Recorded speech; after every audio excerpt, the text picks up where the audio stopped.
Good afternoon. I'm going to try to get a hydrostat oil change done here. Oh, that's going to be a mess. I don't know if that was even in frame. I just took out the drain bolt. It's a little hard to do the camera operation and actual mechanic stuff at the same time. So anyway, that's the drain.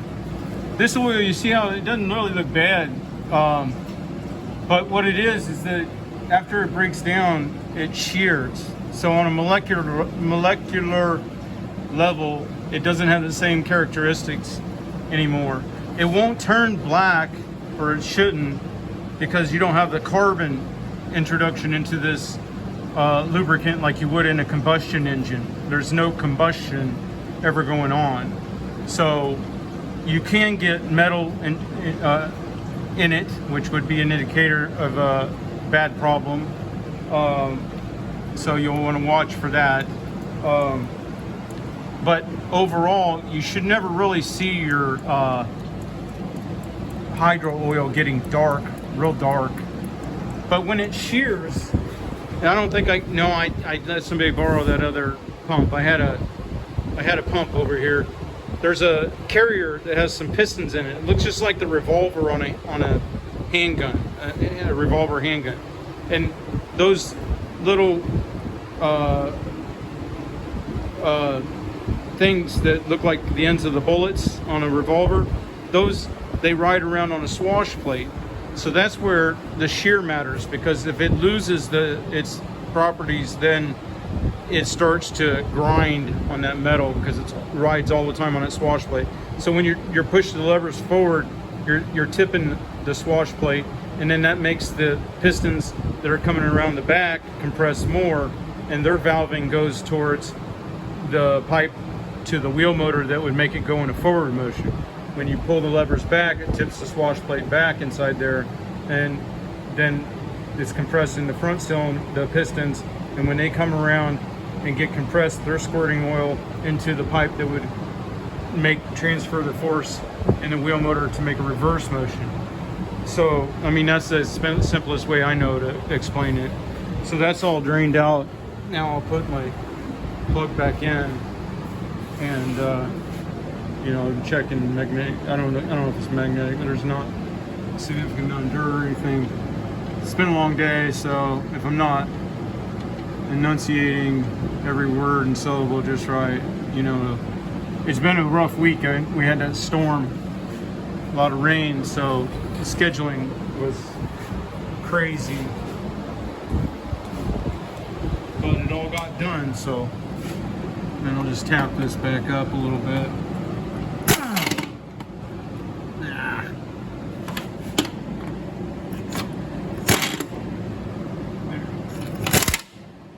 Now I gotta pull that filter.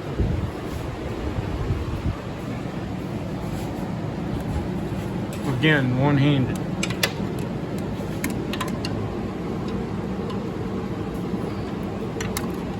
It wasn't all that tight, really.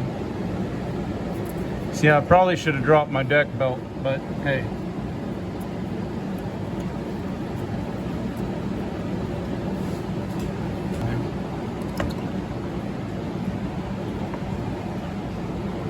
Okay, so that's dumping out.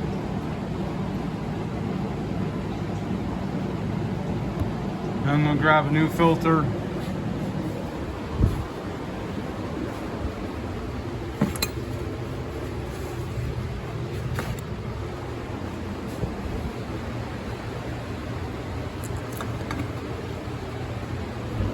Gonna pre-fill my filter.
Now you want to make sure that it threads up, girl. It should thread up real easy, you know.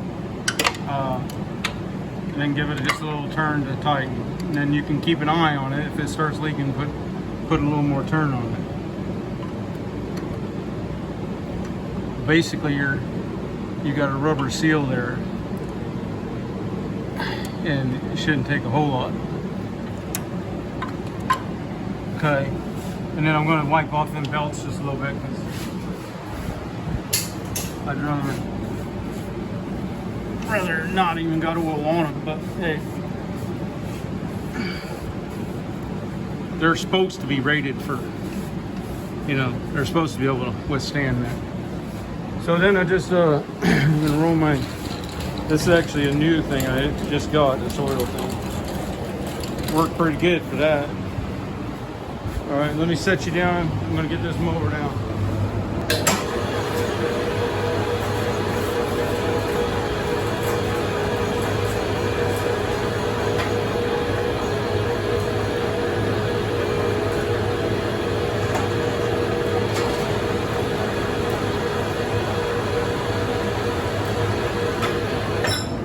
Okay, the plug was on the bottom of this reservoir tank. The newer hyperdrives have a lot bigger reservoir. So that's basically all we gotta do is throw some oil in there. And then there's that last step that everybody forgets.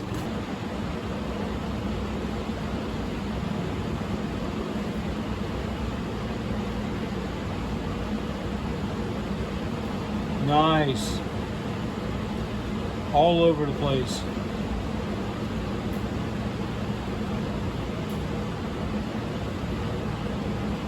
And yes, I will wipe all that up because you get too much spillage and you can run a belt down below.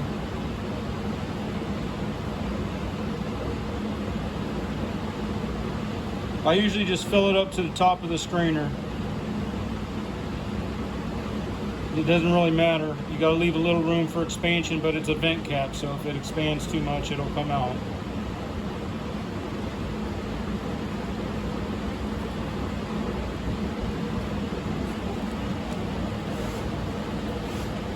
Okay,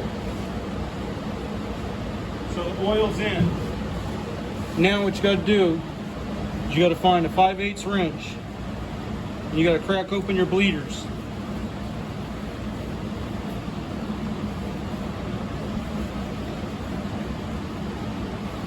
And while you're doing this, you want to keep an eye on your oil level, because if you've got a lot of air entrained, like if you forgot to pre-fill that oil filter, this you could run it low here and need to add during the process.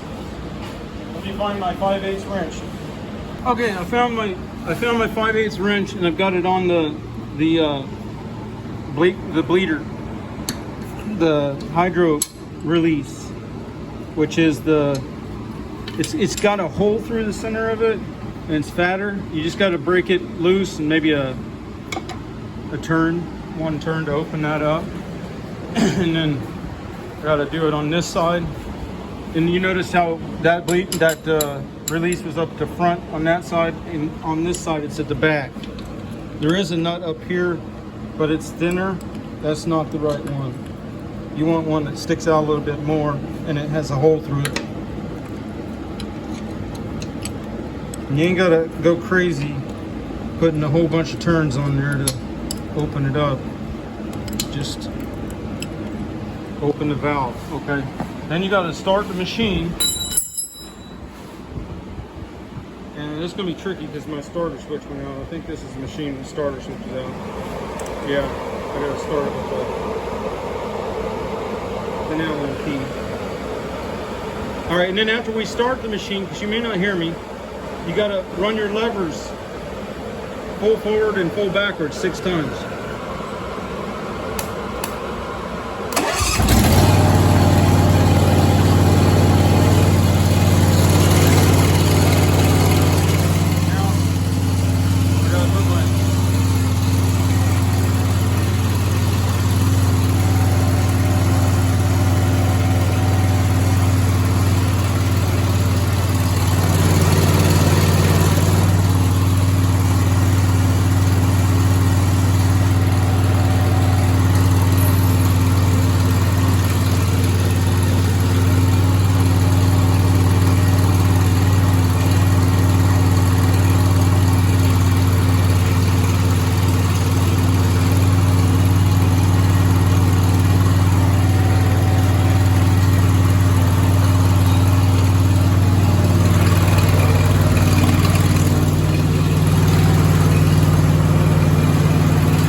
5/8 and close the bleeders.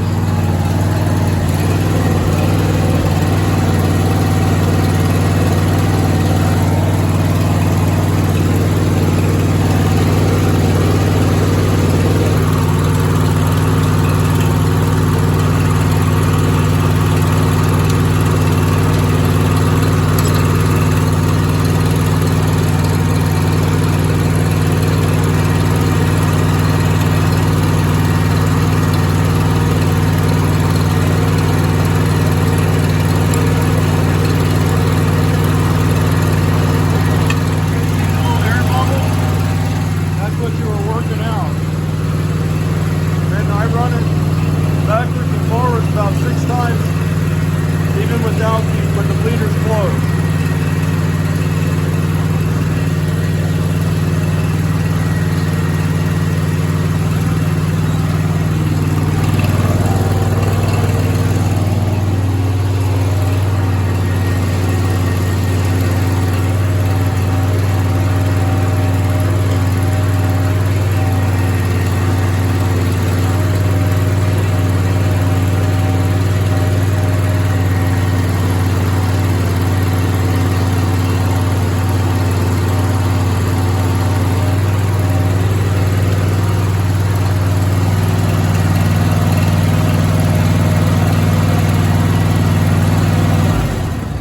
Okay, and that procedure is to purge out air that got entrained in the system when you drop the filter and stuff. That's the purpose of it. So I guess being under no load and with machine unloaded by being lifted off the ground, and then also with the bleeders open, somehow that lets the air pockets get out. Now I do have oil on the top there, but that could very well be because I might have had it overfilled. So I will monitor that as where I park it, see if there's any drips and everything. But basically that's it. It's a front to back hydro oil change right there. All right, you have a good day.